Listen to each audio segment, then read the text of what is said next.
Tudo bem, pessoal? Os comentários sobre o Massacre da Serra Elétrica, o início, filme de 2006 dirigido por Jonathan Liebesman. Eu já falei sobre o clássico aqui no canal, comentei sobre o remake de 2003, que também considero muito subestimado. O fato é que no começo dos anos 2000, a produtora Platinum Dunes tinha um grande projeto para resgatar e renovar grandes franquias do terror, e começaria com o Massacre da Serra Elétrica. Então o plano era de um filme para estabelecimento e resgate, seguido de algumas sequências e, no caso aqui, prequela. Hoje a gente pode falar que esse plano não deu tão certo assim e que a Platinum Dunes conseguiria maior sucesso com projetos originais. Poderia citar, por exemplo, a franquia The Purge ou mesmo Um Lugar Silencioso, que teve a continuação e que teremos também em breve spin-offs. Mas lá em 2006 o plano era de continuar com o Massacre da Serra Elétrica e então trazer uma prequela. No vídeo anterior do remake, eu destaquei muito a presença do R. Lee Ermey, um grande ator que é o grande destaque da produção.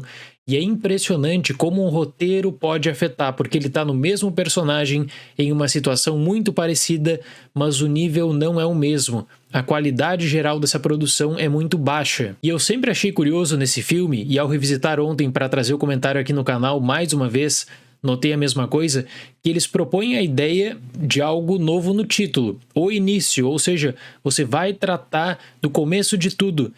Só que, na verdade, esse episódio que é apresentado no filme poderia ser um episódio qualquer posterior até mesmo ao remake de 2003, porque você não tem nada sobre a juventude do Leatherface.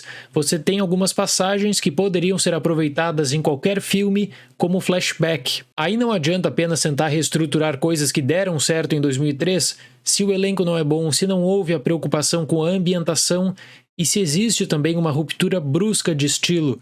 E isso passa pelo papel do diretor. Thomas, interpretado por Andrew Bryniarski, nasceu em um abatedouro no Texas e foi criado pela família Hewitt. Anos depois, quando seu local de trabalho é fechado, Thomas e os Hewitt acabam encontrando 4 jovens que fazem uma viagem pela região e que acabam sendo capturados. Existe até um aproveitamento da mitologia de Massacre da Serra Elétrica original na caminhada do Leatherface com a motosserra pela primeira vez.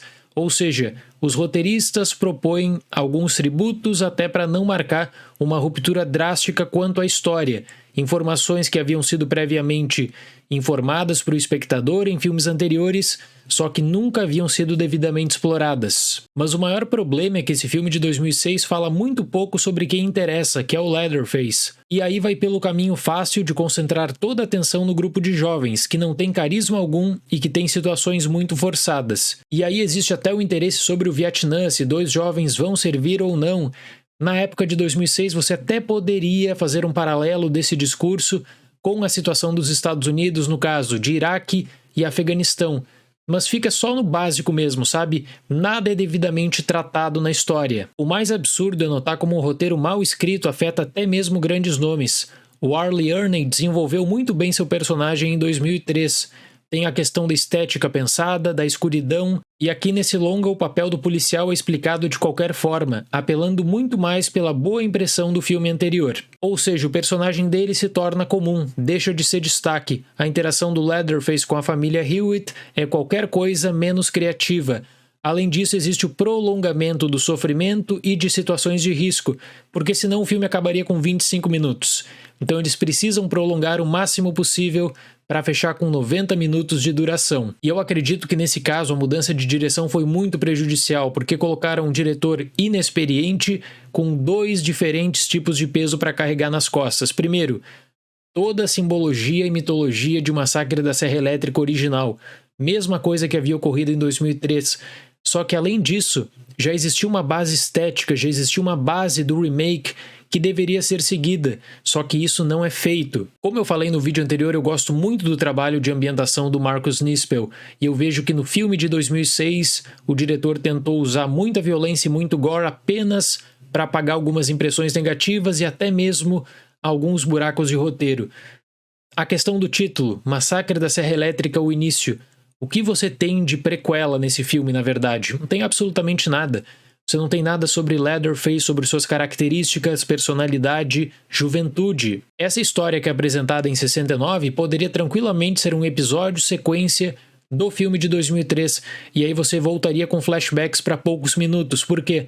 porque o salto temporal é aleatório, o salto temporal não é bem estruturado. Eu fecho o Massacre da Serra Elétrica, o início, com a nota 4. Alguém com controle criativo, na minha opinião, teve a brilhante ideia de vender um flashback como uma prequela, e deu certo, conseguiu convencer algumas pessoas. E olha, esse filme tá longe de ser um dos piores da franquia, por incrível que pareça. Tem muita coisa ruim na franquia O Massacre da Serra Elétrica. Enfim, próximo vídeo dessa série de análises é do longa da Netflix, que vai estrear em breve. Tá bom, pessoal? Muito obrigado pela atenção, até o próximo vídeo e tchau!